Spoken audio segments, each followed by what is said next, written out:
Buon pomeriggio a tutti e bentornati nei nostri studi per la nostra consueta ora insieme di approfondimento. Oggi in apertura parliamo della visita del Papa a Genova che si svolgerà, come sapete, il 27 maggio prossimo, ma è in corso tutta la fase, tutta la procedura di preparazione di questa importante visita per il nostro territorio, per la Liguria. Ne parliamo con Virgilio Cimaschi, benvenuto ai nostri studi, grazie. Buongiorno, che fa parte del comitato organizzatore della visita del Pontefice a Genova. Allora, diciamo, manca un mese e mezzo all'arrivo del Pontefice a Genova, come stanno andando i preparativi? I preparativi sono molto intensi, però stanno andando bene, avevamo cominciato circa 4 mesi fa, gli impegni della giornata sono tanti, quindi l'organizzazione logistica richiede molte attività preparatorie e anche di comunicazione, però direi che tutto sta procedendo bene. Il vostro comitato è molto ampio? Siete tante persone al lavoro? Siamo circa una trentina di persone, fondamentalmente è il comitato organizzatore del Congresso Eucaristico Nazionale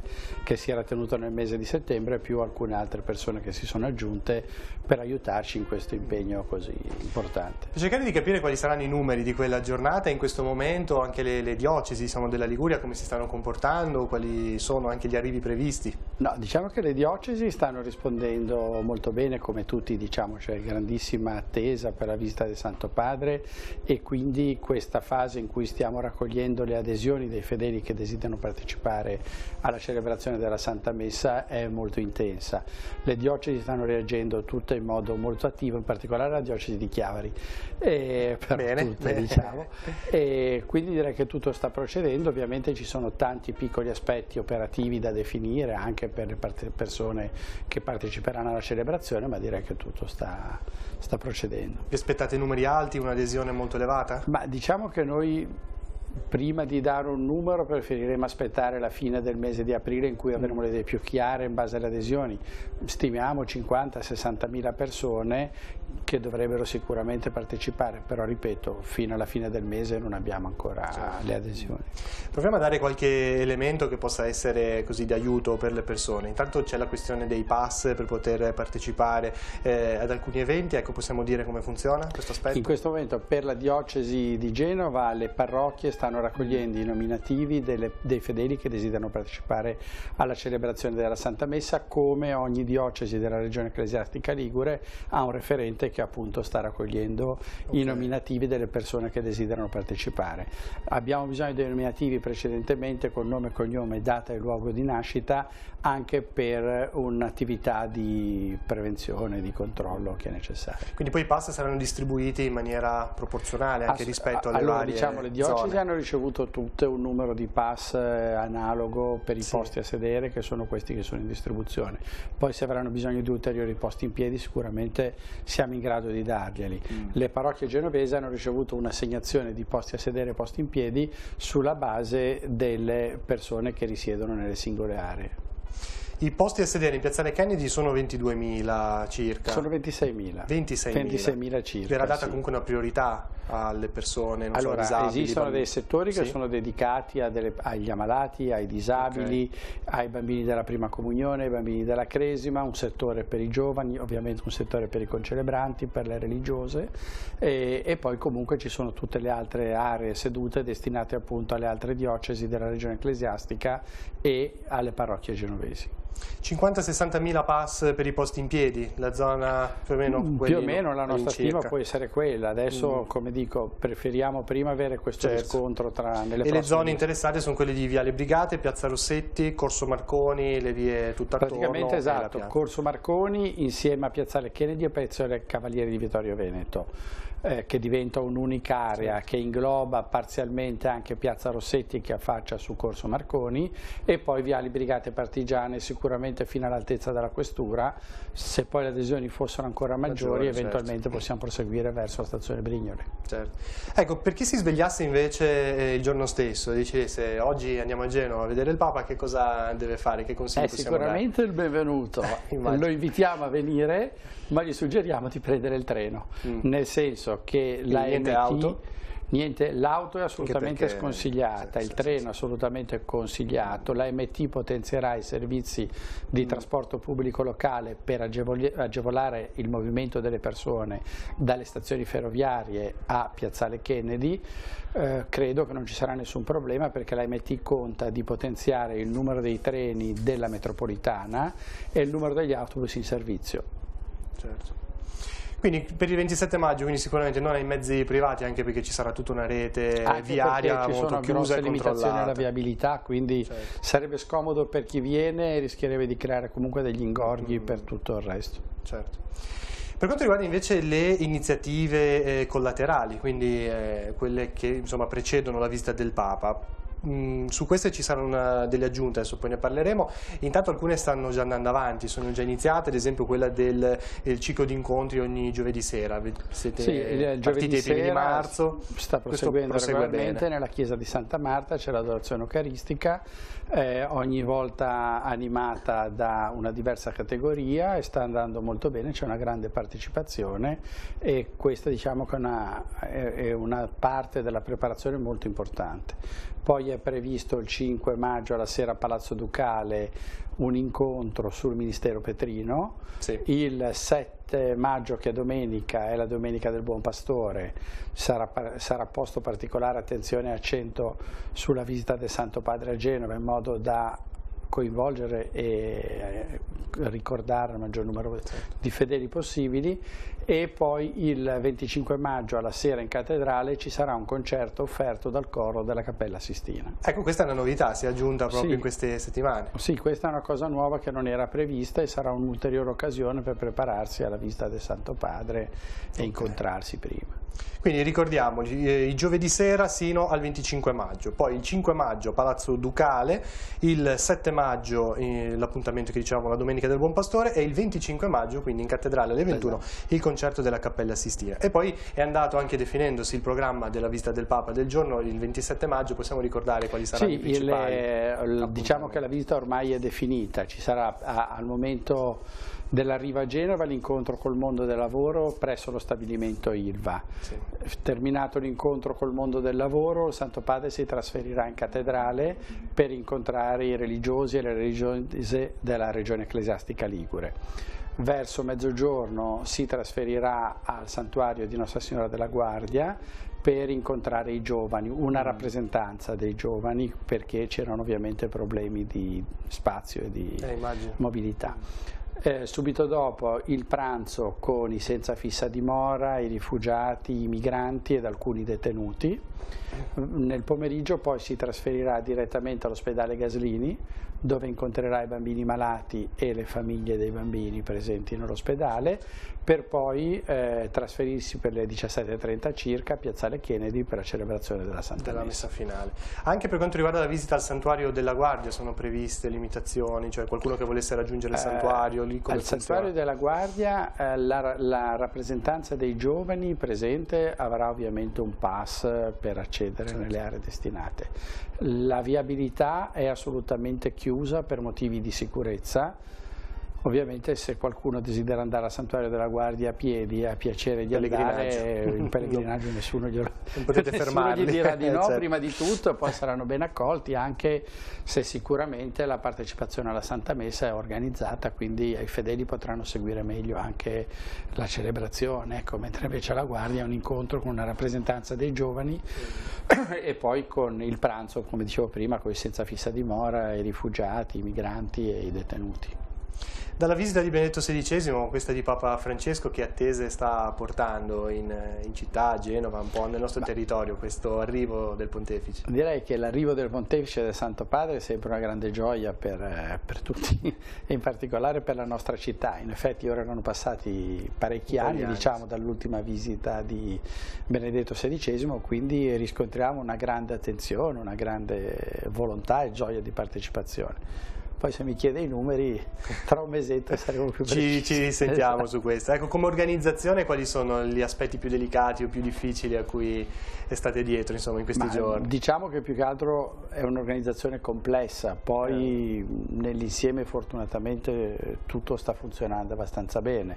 Sicuramente la mobilità è uno degli aspetti principali, sia per i gruppi organizzati che, come dicevamo prima, per chi arrivasse col treno all'ultimo momento. Certo. Quindi in ogni caso, in considerazione del numero dei fedeli attesi, specialmente per la celebrazione della Santa Messa, esiste un problema logistico di organizzazione di una mobilità che sia in grado di accogliere tutti in modo adeguato. Ecco. Il vostro è un confronto aperto non solo con l'Arcidiocesi, immagino, ma anche con forze dell'ordine, con tutti quelli che saranno preposti poi all'arrivo del Papa, quindi alla sicurezza, al traffico. Devo dire che abbiamo trovato una grandissima accoglienza e disponibilità, come peraltro era già successo per il congresso eucaristico a settembre. Noi ci interfacciamo ormai quasi, non dico quotidianamente, ma 2 o 3 volte alla settimana con tutte le autorità, dal prefetto al questore al comune, ma non abbiamo mai incontrato nessuna difficoltà, anzi compatibilmente con le difficoltà oggettive riscontriamo la massima disponibilità ad aiutarci. Bene, quindi possiamo dire che per il momento tutto sta andando per il meglio come organizzazione.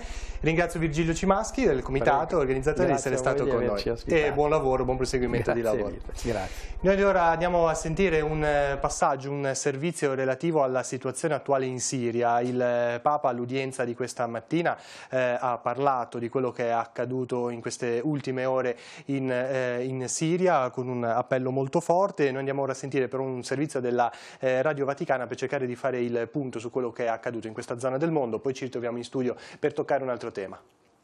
Prima di emettere un giudizio o una valutazione dobbiamo avere più informazioni. Certamente l'unico tipo di attacco aereo che può avvenire può provenire da parte o russa o governativa siriana.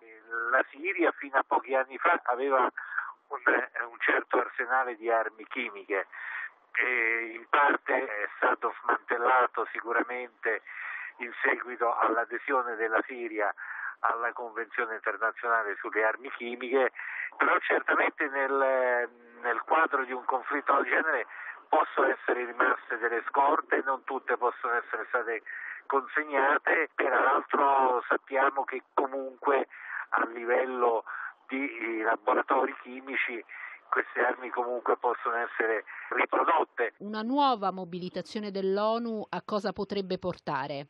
L'ONU purtroppo nel caso del conflitto siriano abbiamo visto è rimasto purtroppo largamente emarginato, quindi gli attori nel conflitto siriano non sono solamente appunto il governo, le forze dell'opposizione e l'ISIS, ma c'è dentro anche l'Iran, l'Arabia Saudita, la Turchia, la Russia, gli Stati Uniti e insomma un conflitto che ormai si trascina da moltissimi anni.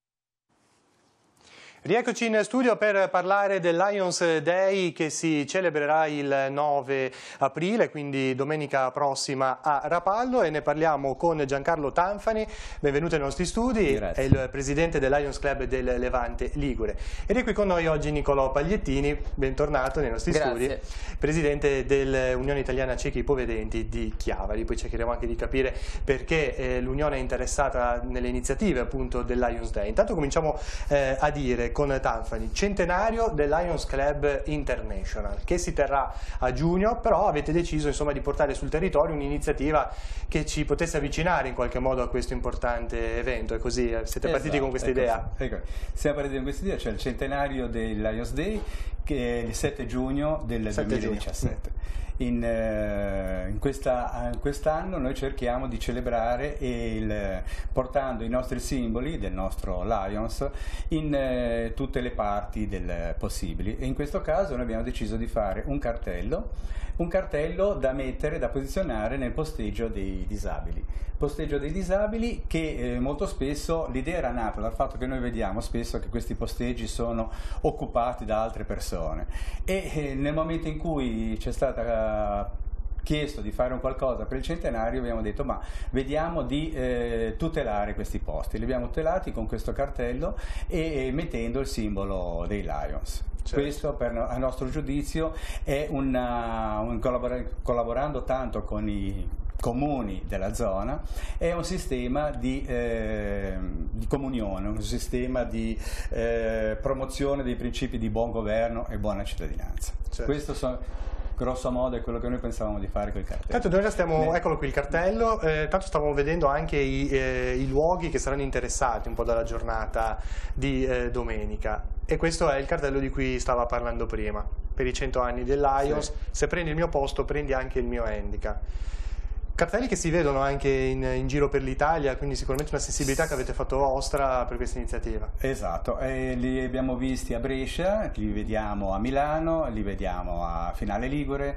Non è un'idea nuova completamente, certo. L'abbiamo fatta nostra. Certo. Allora posso chiederti subito, Nicolò, quale può essere l'importanza verso un'attenzione al mondo della disabilità, avere un cartello di questo tipo? Ma guarda, il posteggio per disabili non è un vizio, non è un lusso, uno sfizio che una persona si vuole togliere, è una necessità concreta e reale. Ed è vero quello che si diceva prima, perché purtroppo molto spesso magari si dice vabbè, vado a fare una commissione, devo andare a comprare una cosa in farmacia, devo andare a comprare il pane, 5 minuti, chi vuoi che arrivi? E però effettivamente si toglie qualche cosa per persone che realmente ne hanno diritto e ne hanno bisogno. Per ottenere il tagliando dei disabili c'è un iter burocratico infinito, le persone che hanno il tesserino degli invalidi sono meritevoli di tale tesserino e hanno diritto perché hanno problemi di deambulazione o disabilità sensitive che alla lunga nel lungo camminare creano anche problemi di deambulazione, quindi devono essere tutelati in questo senso. E questa è una campagna molto importante con una frase forte che spero possa effettivamente toccare la coscienza di chi anche solo per 5 minuti mette la macchina in un posto in cui non deve stare. Perché poi a volte è un problema proprio di cultura, la persona che mette la macchina lì non sente il disagio di lasciarla lì. È un problema di cultura, chi vuoi che passi adesso magari a quest'ora, oppure ma veramente la persona che mette la macchina lì avrà bisogno di questo vantaggio. Semplicemente si chiamano pari opportunità. I posteggi disabili, fortunatamente, parlo per la città di Chiavari in questo senso, ce ne sono, non possiamo dire che manchino, sono messi in posizioni strategiche, soprattutto nel centro, ne troviamo diversi davanti alla cattedrale, in posti in cui è fondamentale che una persona vada e che trova posteggio in una situazione avvantaggiata, fare la spesa, andare in situazioni in cui c'è tanta gente, quindi confusione, semplicemente servono fondamentalmente per accorciare la tratta di chi riesce a camminare per raggiungere un posto. Ecco, Presidente Tanfani, tornando al Lions, abbiamo detto allora domenica 9 aprile la celebrazione del centenario, ma possiamo spiegare che cos'è il Lions Club International e che cosa fa? Lions Club International siamo 1.400.000 soci e sparsi per tutto il mondo in 202 paesi e noi vediamo quali possono essere i problemi della cittadinanza, della comunità in cui viviamo e cerchiamo di dare il nostro aiuto e di alleviare la sofferenza. Dove c'è sofferenza lì solitamente c'è un Lions. Questo molto spesso capita per a livello locale, ma capita anche a livello mondiale. A livello mondiale noi stiamo facendo attualmente una campagna per il morbillo. Se noi riusciamo a prendere 30 milioni di euro fino alla fine del 2017, la Fondazione Bill e Melinda Gates si è già impegnata a raddoppiare questa cifra. Questo è uno dei nostri obiettivi, però spessissimo noi ci rivolgiamo, siamo chiamati Cavalieri dei Ciechi, non per niente è un Lions quello che ha inventato il bastone bianco. E in questo ambito noi facciamo queste iniziative. Una è quella del centenario per i cartelli, un'altra è quella sempre nell'ambito del centenario di donare dei semafori sonori. Verranno donati da parte appunto sempre del comitato che ho l'onore di presiedere 2 o 3 semafori sonori in vari paesi del Levante Ligure e in questi semafori sonori a fianco al pulsante che voi schiaccerete per poter attraversare, quindi questo semaforo ti dirà la velocità che hai, il tempo che hai ancora di verde, ci sarà il logo del Lions e quindi potrete anche sentire il logo del Lions. Questo come mille altre cose che noi facciamo per i non vedenti. Che comuni sono interessati interessati da questo progetto del semaforo sonoro? E tutti quelli della mia zona che vanno da Bogliasco a Sestri Levante e a Santo Stefano d'Agheto. È un obiettivo di spesa anche importante però. Beh sì, purtroppo queste cose costano tanto e bisogna interfacciarsi e con i comuni e con le società che hanno l'appalto di questi semafori. Quindi molto spesso non è che troviamo il terreno fertile. All'inizio pensavamo di donare l'apparecchietto che suona e l'apparecchietto che serve per condizionare questo, ma ci siamo trovati di fronte a dei semafori che non possono averlo perché devono essere semafori di ultima generazione con le centralina, di società che hanno in appalto questi discorsi che quindi ci vuole l'elettricista che non può metterci in mano l'elettricista, insomma parecchi problemi. Non è così semplice. Non è così semplice. Tanto noi stiamo trasmettendo le immagini del concerto al buio che si è svolto all'auditorium di Chiavari, Nicolò, e che in questo senso l'obiettivo era proprio quello di raccogliere fondi per un semaforo appunto con il cicalino acustico, insomma. Tanto com'è andata e se questo progetto può allora avere luce, insomma? Sì, è andato molto bene, è stato un concerto, devo dire, molto, molto particolare. Abbiamo cercato di creare una scaletta un po' diversa, unendo, come dicevamo già l'altra volta, vari generi musicali grazie all'utilità del maestro Andrea Vulpani, e siamo riusciti a raccogliere dei fondi importanti. Adesso stiamo attendendo ovviamente le pratiche burocratiche, ma poi questi semafori potranno veramente esserci, e questo mi permetto di dire che è veramente l'aiuto più grande che si poteva fare in questo momento. Ti faccio un esempio banale per spiegarlo. Poche ore fa mi trovavo al Maria Luigia in una prima media a cercare di spiegare che cosa voleva dire, che cosa vuol dire vivere con una disabilità visiva. Allora abbiamo fatto una cosa molto semplice, un giochino, che è quello di mettere una benda ai ragazzi e fargli fare ricreazione al buio. E nel poi andare a chiedere ai ragazzi quali erano state le sensazioni provate durante questo giochino, e quasi tutti avevano detto: ho avuto paura. Però paura di che cosa? Paura di rovesciarmi l'acqua addosso. E io gli ho detto: ragazzi, capite bene che rovesciarsi l'acqua addosso, per quanto possa essere un problema, per quanto possiamo prendere del freddo, non c'è nulla che possa mettere a rischio la nostra vita. Attraversare una strada per chi non vede è complicato, soprattutto, come dicevamo l'altra volta, in prossimità di incroci, quando macchine arrivano da tutte le direzioni, non esiste pausa, e quindi avere questo aiuto è fondamentale. L'assessore, tra l'altro Orecchia sul palco, ha garantito che questa è una campagna che il Comune di Chiavari porterà avanti in toto per cercare di garantire ogni attraversamento pedonale in totale sicurezza a chi non vede. Viste anche le difficoltà burocratiche che citava anche il Presidente Tanfani, secondo te però per Chiavari può essere possibile? Si parlava di un semaforo in una zona strategica della città. Sì, è possibile. È chiaro che comunque sia non è una cosa che schioccando le dita si riesce a fare, ci vuole lavoro dietro, però in questo senso i Lions stanno facendo un lavoro fantastico, e grazie a loro si è riuscita a mettere una prima goccia in un mare che va riempito naturalmente, perché chiaramente è un'apparecchiatura che ha dei costi, però anche questo è un problema tra virgolette culturale, è un qualcosa che secondo me una città che vuole essere presa a modello per l'accessibilità deve fare. Le persone disabili non ci sono solamente i residenti, ma ci sono anche le persone anziane che magari fanno fatica a vedere il semaforo verde dall'altra parte della strada, o magari semplicemente ci sono anche i turisti che nella fase estiva della loro vita hanno piacere a venire in un posto totalmente accessibile. E poi comunque è importante la sensibilizzazione, come dicevi. Ora, a parte la merenda al buio con i ragazzi, però c'è stato il concerto al buio, spesso ci sono le iniziative di cena al buio dove le persone vivono, insomma, per la prima volta una sensazione appunto di disabilità grave. Ma guarda, l'idea è veramente quella di far vedere che questo è un mondo che apparentemente sembra molto distante da quello che le persone che hanno problematiche visive vivono, ma in realtà è un mondo molto simile, con tante sfaccettature uguali. È chiaro che si parte un passo indietro probabilmente rispetto agli altri, però attraverso queste piccole sensazioni si vuole far capire come effettivamente alle volte non esistano regole, non ci sono tomi di libri che raccontano di come uno si debba comportare in prossimità di una persona che non vede, semplicemente elige il buon senso e un pizzico di sensibilità.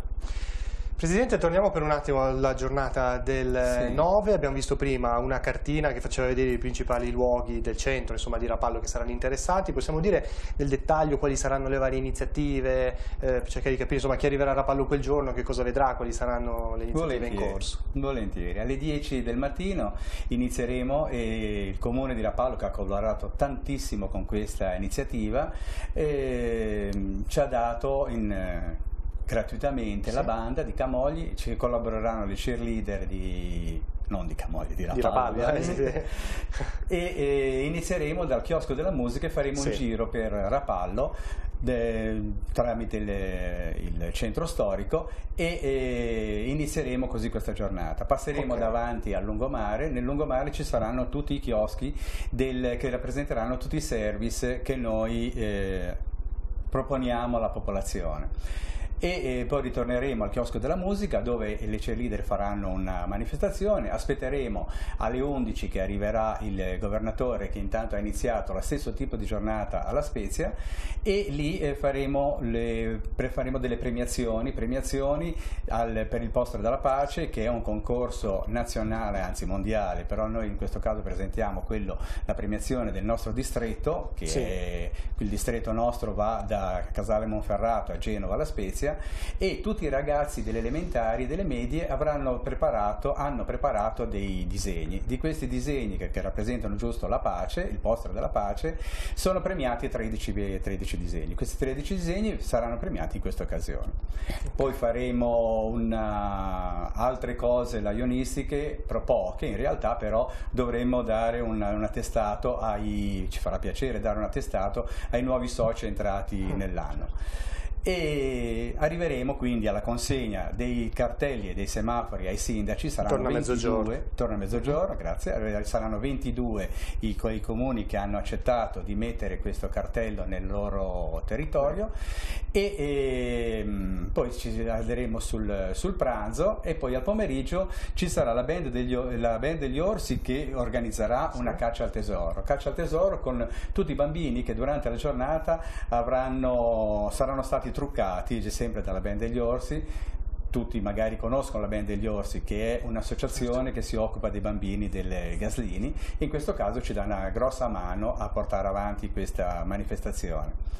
Faremo anche la premiazione di chi vincerà questa caccia al tesoro, e nel frattempo suonerà la Bottega della Musica, che sono un gruppo di ragazzi del Villaggio del Ragazzo, che suoneranno al chiosco della musica e rallegreranno tutta la popolazione presente. E poi ricordiamo anche che sarà aperta al pubblico dalle 14 alle 16:30 la chiesa di San Michele di Pagana, che è ricca di opere pittoriche di grande pregio.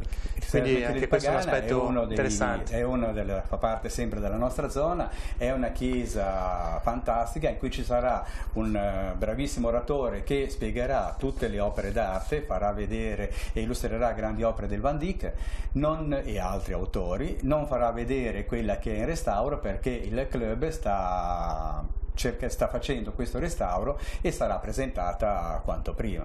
Certo. Però è una chiesa che merita sicuramente di essere visitata. Al pomeriggio si salteranno la premiazione e andranno. Certo. Bene, grazie allora a Giancarlo Tanfani, presidente del Lions Club del Levante Ligure, e grazie anche a te, Nicolò Pagliettini, presidente dell'Unione Italiana Ciechi e Ipovedenti di Chiavari, e naturalmente ai Lions buon cammino verso la festa del 7 di giugno. Noi adesso andiamo a vedere, come sempre, la pillola di riflessione sulla Quaresima, che è proposta da Don Andrea Buffoli, e poi ci troviamo in studio invece per un aspetto culturale, per un'iniziativa dell'8 di aprile.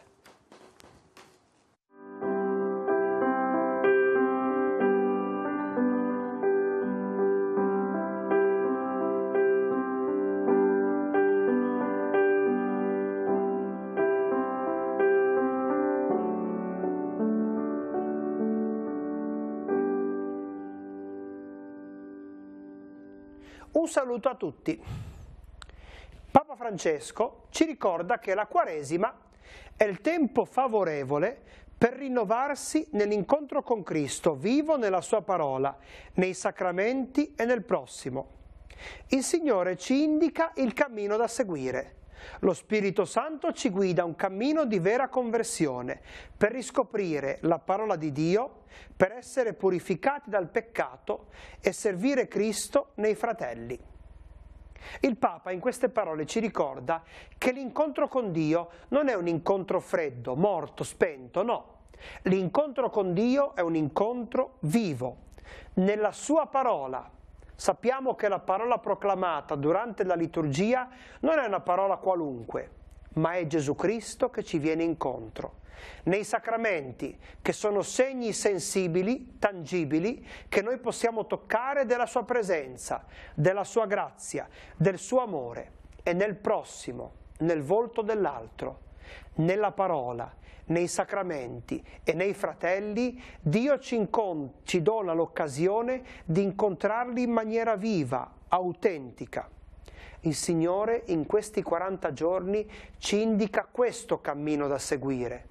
Un incontro fatto per sentito dire, per dirla alla maniera del libro di Giobbe, è un incontro che non tocca la nostra vita, un incontro con una persona viva, un incontro con il Signore, come lo abbiamo descritto ora, tramite le parole del Papa, dona luce nuova alla nostra vita. Riscoprire il dono della parola, essere purificati dal peccato e servire Cristo nei fratelli più piccoli e più bisognosi è il modo ancora una volta utile per vivere bene questi ultimi giorni del tempo di Quaresima e per aprirci alla luce di Cristo risorto. Un saluto e arrivederci a domani.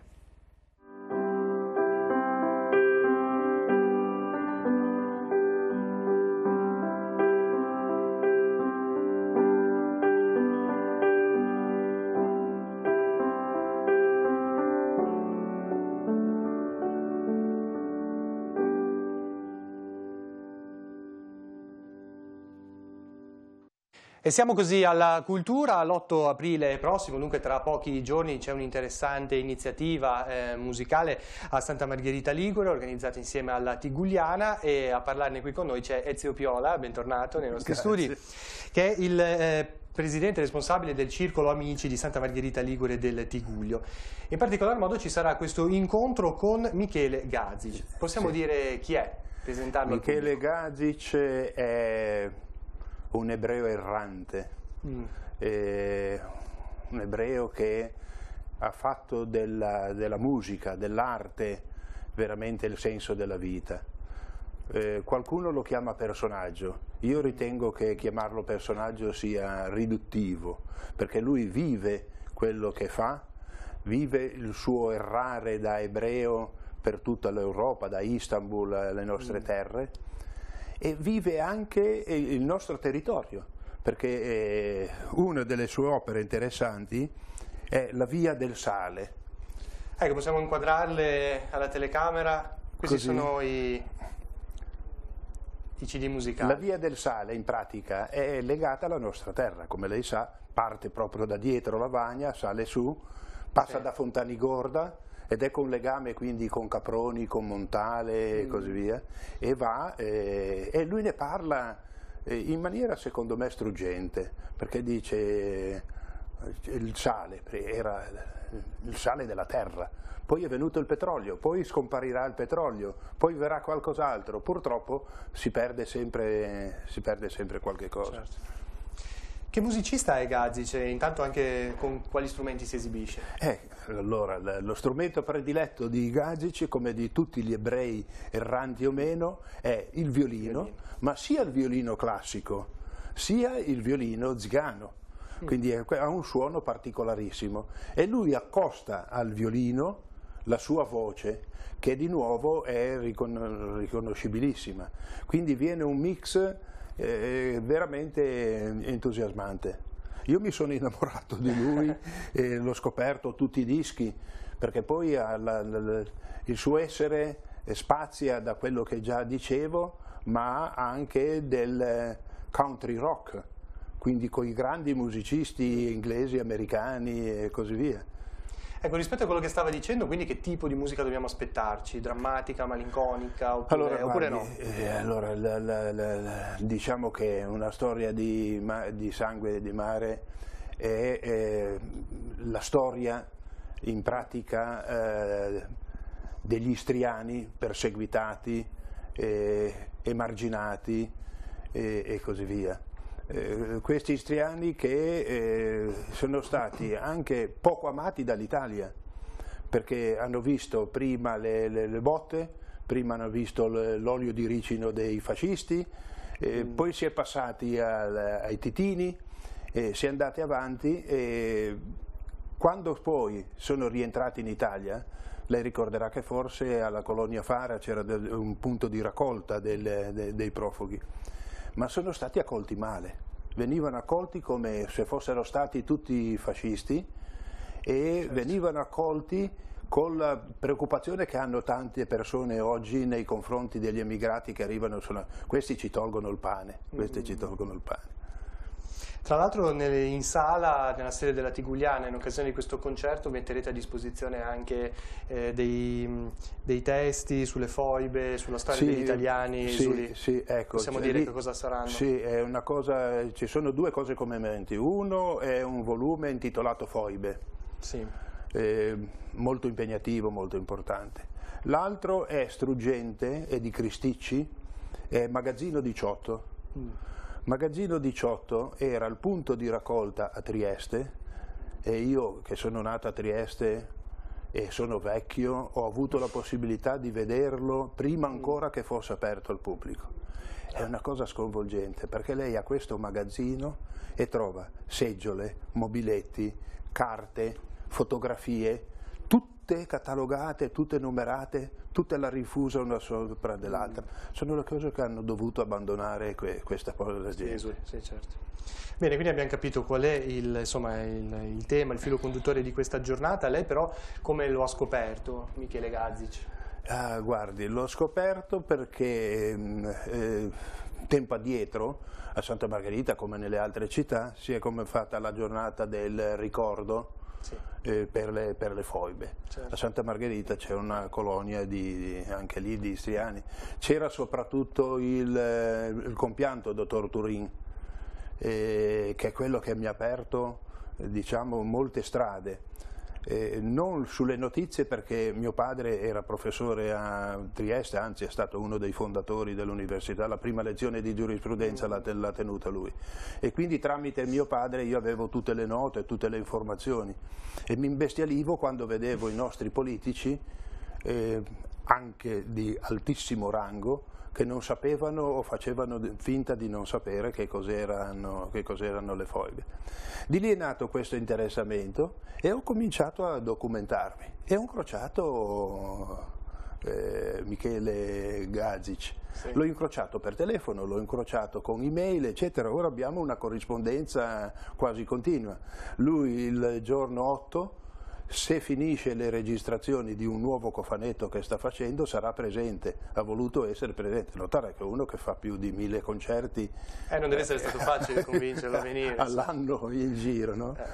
Però a mio avviso è una persona deliziosa, proprio col cuore in mano. Non è un uomo da pose, da messa in scena, non è costruito. Abbiamo tanti cantanti che vanno per la maggiore e devo dire sono fatti di coreografia, di cose. Questo è genuino, la cosa bella è genuina. Certo. Ricordiamo intanto l'appuntamento allora, che è sabato 8 aprile alle ore 16 nella sede della Tigugliana, che si trova in via Belvedere 5 a Santa Margherita Ligure. E invece l'attività del circolo Amici di Santa Margherita Ligure e del Tiguglio come procede, come va? Ahimè, l'attività del circolo è ridotta in maniera penosa, perché le amministrazioni locali o non hanno soldi o non li erogano. Le procedure amministrative sono tali per cui sono scoraggianti, domande, controdomande, eccetera. E poi devo dire, se lei conosce l'Italia, quindi anche Santa Margherita non si stacca dall'Italia. Va, chi è conosciuto a livello locale, spesso e volentieri purtroppo vale ancora il detto: se tu mi dai un contributo io ti voto, se io ti voto se tu mi dai un contributo, e così via. Il Circolo Amici non ha mai aderito a questo tipo di cose, e ha fatto bene perché il Circolo Amici, personalmente il sottoscritto, ha scoperto, e Chiavari lo sa benissimo, i più grandi musicisti oggi viventi. Daniil Trifonov, che suonò 3 volte per il Circolo, è stato scoperto, è stato fatto suonare che aveva 16 anni. Dal giorno dopo ha cominciato a conquistare il mondo. Oggi non esiste rivista musicale italiana, francese, inglese, eccetera, che non dedichi copertie, ampi spazi e cose a Trifonov. Ma sicuramente quello che ha contraddistinto l'attività del circolo in questi anni è stata sicuramente la passione degli appartenenti, tra cui la sua, verso il mondo musicale. Per quello avete portato avanti anche tante iniziative di prestigio, e anche quella di sabato è un esempio. Abbastanza, sì, direi di sì. Purtroppo sa che cos'è? Che i giovani Ora io vedo la gente che gira con selfie per strada in continuazione, conoscono solo quello. Le persone anziane sono poco mobili, noi abbiamo tante carissimi soci, però dovremmo andarli a prendere, a raccogliere, eccetera, e purtroppo non abbiamo questa possibilità di farlo. Certo. Intanto, e poi sottolineiamo anche la collaborazione con la Tigugliana, con l'altra associazione di Santa Margherita Ligure, che permette anche questa. È stata fatta lì anche perché Marco Del Pino, che è giornalista e diciamo cronista storico locale, ben accoglie, ma dà un tocco con i suoi interventi, con le sue cose che sono fondamentali. Certo. Benissimo, allora 8 aprile alle 16 alla Tigugliana di Santa Margherita Ligure il concerto e quindi la presenza di Michele Gazzi. Grazie di essere stato con noi, Ezio Piola, presidente del circolo di Santa Margherita Ligure del Tiguglio. Grazie come sempre a Telepace. Io mi rammarico di non abitare più a Chiavari, perché allora mi sarebbe più facile ogni rapporto, ogni cosa, ogni iniziativa. Grazie di essere stato con noi, resti con noi che andiamo a vedere un servizio che ci porta a parlare del rapporto tra pubbliche assistenze e ASL 4. C'è stata una scelta unilaterale da parte della ASL, quello cioè di togliere un'attività, quella del trasporto dei presidi alle croci locali, in particolar modo per poter dare lavoro a 3 nuovi dipendenti della ASL, che dunque si occuperebbero di questo trasporto la mattina, dal lunedì al venerdì, lasciando quello che era un compito portato avanti sino ad oggi dalle pubbliche assistenze, lasciando a loro appunto l'attività il pomeriggio e il sabato. Ieri c'è stato un incontro, si è arrivati a una tregua, che vuol dire una proroga di circa un mesetto, a fine mese ci sarà un nuovo confronto. Infatti, nonostante sia un'attività delicata e complessa questa per le croci locali, tuttavia rappresentava anche un rimborso, quindi una voce di bilancio importante per queste piccole realtà che già hanno problemi di bilancio. Andiamo a vedere allora il servizio, perché 2 rappresentanti delle pubbliche assistenze, in particolar modo la Croce Verde e la Croce Bianca, e poi insieme a loro anche la Croce Rossa, sono stati ospiti ieri al Buonasera. Allora andiamo a vedere il servizio e poi ci ritroviamo per l'ultima parte dedicata al volontariato. È tregua tra la ASL 4 e le pubbliche assistenze sul cosiddetto trasporto dei presidi. L'azienda sanitaria aveva rimodulato il servizio sino ad oggi svolto dalle croci locali a tempo pieno. La decisione prevedeva l'impiego di 3 nuovi dipendenti ASL ogni mattina, dal lunedì al venerdì, lasciando alle pubbliche assistenze i pomeriggi e il sabato. Una scelta penalizzante, soprattutto perché alle croci verrebbero meno i rimborsi previsti, comunque una voce importante dei bilanci già messi a dura prova. L'incontro di ieri ha prodotto una proroga di 1 mese. Già la prossima settimana è previsto un incontro tra le pubbliche assistenze. Il 27 aprile invece nuovo e decisivo confronto con la direzione generale dell'ASL. I rappresentanti delle croci fanno sapere che quello del trasporto presidi è un impiego non semplice e ormai collaudato da tempo. Il turno inizia alle ore 07:30 di mattina, si inizia recandosi presso la portineria dell'ospedale di Lavagna, si prelevano alcuni contenitori denominati scarabattole, si va al centro trasfusionale, si prendono eventuali sangue, emoderivati e altra corrispondenza da inviare, da portare a Sestri Levante. Ci si reca nei reparti per prelevare eventuali esami istologici tutto il giorno, avanti e dietro. Il servizio segue una tabella ben precisa, con le pubbliche assistenze che lavorano a turni suddivise in una parte occidentale e in una orientale, contando che il Tiguglio ha ben 3 presidi ospedalieri e spesso occorre fare i conti con ritardi, traffico e quant'altro. Nei giorni feriali si macinano sino a 150 km tra autostrada e via Aurelia. Previsti turni da 2 persone al mattino e al pomeriggio. Perché in 2 al mattino occorrono anche per trasportare materiale da un piano all'altro. Al pomeriggio sempre in 2, ma a volte anche 1 perché è meno impegnativo al pomeriggio e soprattutto il sabato. Ma al mattino è veramente un delirio impegnativo al massimo. Una responsabilità comunque. Una responsabilità, deve fare una continua corsa. Rieccoci in studio, gli ultimi 15 minuti della nostra trasmissione, come sempre dedicata al mondo del volontariato. È anche un'occasione per parlare di Telepace, della nostra emittente. Oggi lo facciamo con Roberto Costa, bentornato tra di noi, e Domenico Michelotti, benvenuto nei nostri studi. Buonasera. Per parlare di volontariato, dicevamo, perché Domenico Michelotti può rappresentare in un certo senso l'attività di volontariato realizzata nel corso di una vita. Ah sì, assolutamente. Come lo puoi presentare? Guarda, ci siamo incontrati ieri sera al campo, allo stadio comunale a vedere la Virtus Entella, anzi poi magari ne parliamo un pochino. Questo Domenico è uno spazio dedicato al volontariato, ma Domenico ha un'ampia, insomma, così, forbice di volontariato. Non è mai stato volontario iscritto a Telepace, ma è sempre stato un amico vicinissimo, io credo, no?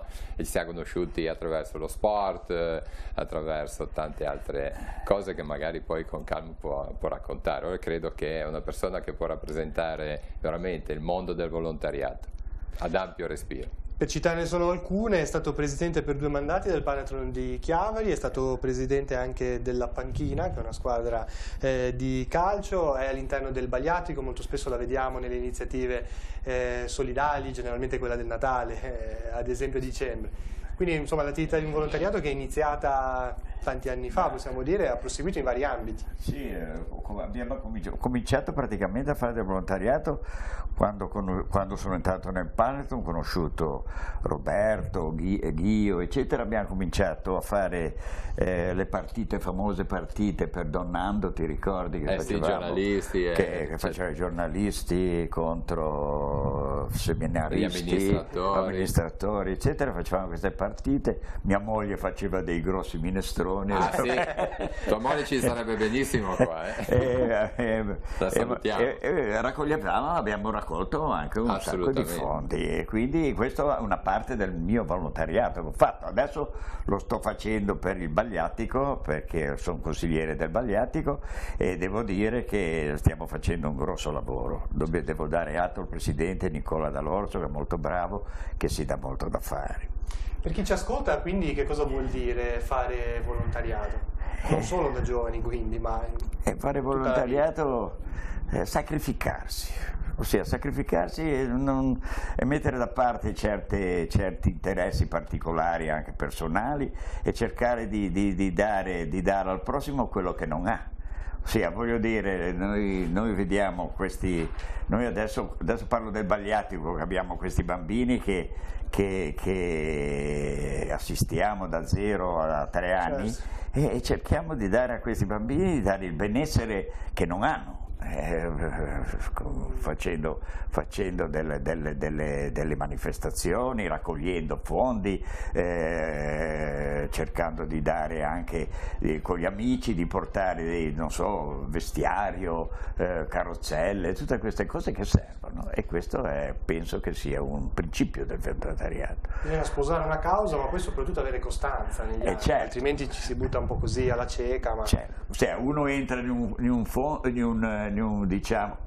entra in un'attività di volontariato, però lo deve svolgere, perché non può stare lì fermo, seduto su una poltrona. Lei per molti anni è stato attivo in tanti ambiti, lo dicevamo prima, quello del Panathlon, l'aspetto sportivo anche nella panchina. Certo, sì, sono stato 14 anni presidente della panchina, poi ho abbandonato per varie cause, e niente, lì mi sono anche lì abbiamo fatto anche delle belle cose con la panchina, diciamo. Certo, ecco. Ma vabbè, la panchina non era volontariato, era volontariato in parte, era anche divertimento, voglio dire, perché con la panchina abbiamo fatto anche delle belle cose, abbiamo aiutato dei ragazzi, eccetera. Però mi ricordo che Don Nando ci mandava dei ragazzi ad allenare con noi, e noi eravamo contenti di tenerli lì e aiutarli. Ecco Roberto, questa amicizia con Don Nando vedo che sta spuntando varie volte, quindi è stato un po' l'inizio di tante cose. Ma sì, perché magari non tutti eravamo in contatto stretto e vicino nel quotidiano, però capitava, io ne sento parlare spesso, no? Amico di Don Nando, l'ho sentita da Don Nando. Io personalmente non posso dire che avevo un contatto stretto giornaliero, però il territorio sono nato a qualche 100 metri dal villaggio, perciò per me è stata la parrocchia allargata, no? E perciò Don Nando c'erano quelle 2, 3, 4, 5 volte all'anno che c'era la possibilità di incontrarsi, e perché comunque era in mezzo alla gente, chi si occupava giusto nell'ambito sportivo, della solidarietà, nelle varie associazioni. Poi da quando era nata la TV, che ormai parliamo di 27 anni fa, c'è stato modo di più, perché comunque lo incontri, no? Vedi, certo, non lo sapevo, l'ho scoperto oggi che magari avevo contatto con una squadra, possiamo dire anche minore, no? Cioè, ma lui c'era questo rapporto singolo che riusciva ad avere fra la gente, perciò probabilmente avrà contattato Domenico e gli avrà detto: ah, tu fai il presidente della panchina, guarda che c'è un ragazzo, te lo posso portare, se te lo posso mandare. E delle piccole gocce così sicuramente. Poi le occasioni sono state tante, però non era nemmeno facile avere un rapporto da sedersi lì e parlare. A me succedeva 2 o 3 volte all'anno, non tantissimo, però ho tanti bei ricordi in quella direzione lì, ecco. Visto che parlavate di sport, parlavate della partita dell'Entella, vi siete incontrati ieri sera allo stadio, possiamo andare a vedere allora il servizio che fa riferimento all'incontro. Così, se ci sono un po' di immagini te le racconta Domenico, dai. Vediamo. Vediamo il servizio, dai. Andiamo al servizio allora. Partenza sprint per la Virtus Entella, alla quale bastano 6 minuti per andare in rete. Sugli sviluppi della traversa colpita da Tremolada, Sini rimette sul secondo palo, dove Troiano infila di testa la porta avversaria. L'Ascoli reagisce con carattere al colpo e trova il pareggio al 59esimo con Caccia, freddo a realizzare dal dischetto il gol del momentaneo 1-1. 10 minuti dopo, rigore anche all'Entella per l'atterramento di Troiano. Dal dischetto Caputo firma il 2-1. Nel finale sale in cattedra Iacobucci, che con le sue parate custodisce la vittoria. E non era una partita semplice, perché come adesso da qua in avanti saranno tutte così, dove tante volte l'impatto emotivo nei vari momenti fa la differenza. Però siamo partiti bene, abbiamo avuto delle buone situazioni, siamo stati bravi anche a reagire dopo l'1-1 un'altra volta. Abbiamo avuto anche la palla al 3-1, abbiamo avuto anche palle per essere rimontati alla fine, però va bene così, contano i punti, conta il fatto che abbiamo ancora guadagnato qualcosina. Per fortuna che abbiamo giocato subito, la partita è arrivata dopo appena 2 giorni, quindi avevamo appunto la grossa voglia di portare a casa i 3 punti, visto che ci hanno sfumati all'ultimo secondo a Brescia. Ci siamo riusciti, abbiamo fatto una buona partita e è andata bene, dobbiamo continuare così. Noi stasera abbiamo fatto una buonissima partita con un modulo nuovo, era la prima volta che giocavamo così, l'abbiamo preparata in 2 giorni, però i ragazzi hanno fatto veramente bene per me stasera. Peccato, perché comunque stasera avremmo meritato qualcosa di più. A fine gara, simpatico scambio di battute a distanza tra l'ex mister Aglietti e Breda. Aglietti è l'allenatore che ha fatto più punti nella storia della Virtus Entella, ben 64, un record che lui stesso dice crollerà presto. Sarà battuto presto il record, perché non so se già quest'anno, perché come ho detto anche a conferenza pre-gara, questa è una società che arriverà molto in alto. Breda però non è a quel record che punta. Io guardo molto di più la posizione in classifica e spero di batterlo su quello. Beh, quest'ultima dichiarazione è invitante, insomma, spero di battere l'ex allenatore sulla posizione in classifica. È contento comunque di ieri? Io sono contento perché devo dire una cosa, adesso siamo automaticamente salvi e quindi possiamo poi ormai respirare tranquillamente. Lo dice lei, speriamo. Non ho fatto il calcolo. A raggiungere i playoff sarebbe una cosa che per l'Entella sarebbe grandiosa. Voglio dire, la squadra ieri sera ha giocato la sua partita cercando di fare il risultato e l'abbiamo ottenuto nel giro di 6 minuti e forse troppo presto, anche perché poi si è un po' disunita e abbiamo subito gli attacchi del Ascoli, che non gioca male, devo dire, e poi abbiamo subito un pareggio e poi alla fine siamo riusciti a vincere. La squadra a me è piaciuto molto, mi è piaciuto per quello che ha giocato Ardizzone, che era la seconda volta che lo vedevo, ma la prima volta l'ho visto per pochi minuti, questa volta ha giocato il primo tempo, un metà tempo, a me è piaciuto, e poi Troiano e tutti gli altri. Anche Iacobucci, che purtroppo aveva avuto un brutto incidente, no? E io come portiere lo capisco, ha salvato la partita alla fine, perché ha fatto due grandi parate.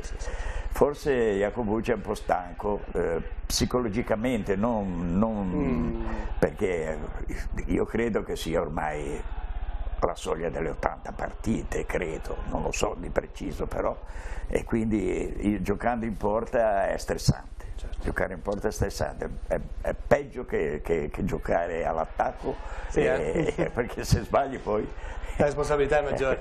È la responsabilità. Roberto? Ma io, Domenico, vorrei sottolineare un po' il ruolo anche dell'allenatore, Roberto Breda, che spesso gli allenatori quando perdono sono subito criticati, quando vincono avranno anche un po' di merito, se è vero tutto, no? Lo ritengo una persona, io mi diverto a starla a sentire nelle sue dichiarazioni in sala stampa, no? Che purtroppo poi si manda sempre il solito pezzetto, ma sarebbe interessante una volta registrare tutte le domande che gli vengono fatte e mandare. Lui è veramente una persona incredibilmente sempre sul positivo, non parla mai del singolo. Ieri sera ha accennato solo qualcosa in senso positivo di chi in genere non gioca mai, Ardizzoni, tanto per fare un nome.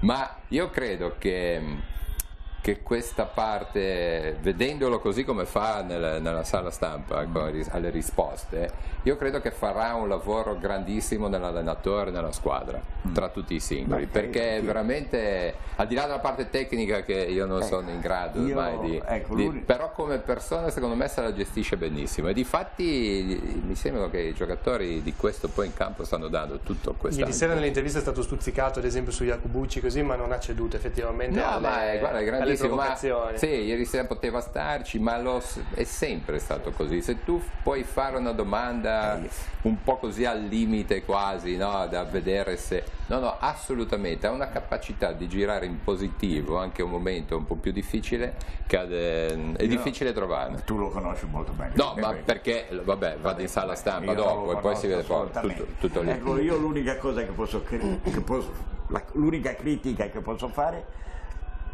che dalla tribuna mi sembra un po' statico, nel senso che non lo vedo muoversi. È vero. Non lo vedo muoversi, dare disposizioni, eccetera. Ogni tanto si alza, e dà la disposizione. È vero, quello lo capisco. Io che sono un tipo che andavo in panchina, ti ricordi? Andavo in panchina. Ti facevi anche cacciare fuori, no? Mi facevo anche cacciare fuori qualche volta. Però lui probabilmente è tanto in contatto, in un rapporto singolarmente con tutti, che non ha più quasi bisogno. Poi per la gente capisco, lo vedi impassibili, certo, Riso Gattuso, ma lo stesso ieri sera a Lieti era molto movimentato. Ha giusta ragione, perché se pareggiavano alla fine non rubavano niente. Assolutamente. Non hanno giocato male, ti dico, hanno giocato bene. Assolutamente. Ecco, allora, visto che mancano pochissimi minuti, per ritornare invece alla questione volontariato, abbiamo parlato dell'attività di Domenico, però è un modo anche in generale per parlare di volontariato anche legato all'emittente. Assolutamente sì, non dobbiamo dimenticarci soprattutto di questo momento, che vuole essere così un momento anche per sostenere Telepace e motivare a far questo, e anche, perché no, a motivare qualche persona a venire per fare qualche ora di volontariato. Può essere utile poi nel cammino. Ecco. Esempi come Domenico insegnano che poi si sta bene nella vita, no? Dare un pochino del proprio tempo. Allora, come tradizione, leggiamo i nomi di chi ha donato in questa settimana, e io vado a dire subito. Allora, Don Giuseppe da Genova, Luca da Chiavari, Alleanza Cattolica da Genova, Raimondo da Chiavari e Padre Olivo da Chiavari. Non sono tantissimi, ma sono abbastanza consistenti. Perciò sottolineiamo anche Don Giuseppe di Genova, perciò insomma questa vicinanza con Genova, come al solito sottolineo, credo che faccia piacere a tutti noi. E rilancerei con Domenico una battuta dalla sua esperienza.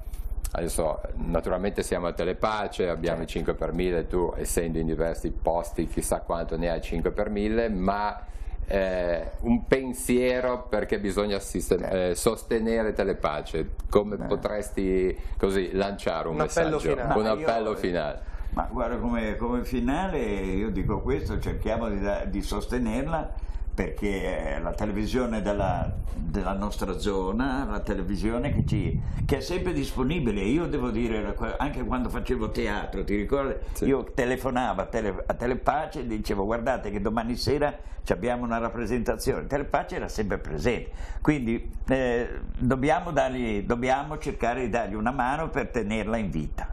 E io è una raccomandazione che faccio a tutti i telespettatori. Sì, perché lui tra le altre cose faceva anche teatro, Maurizio. Sì, volevo sentire. Ma lui è giovane. Ogni tanto ne aggiunge uno. Grazie allora a Domenico Michelotti, grazie Roberto. Grazie. E con saluto a tutti e con il buon pomeriggio, ci ritroviamo alle 14:30 di domani, arrivederci. Ufficio postale oppure a un intermediario abilitato.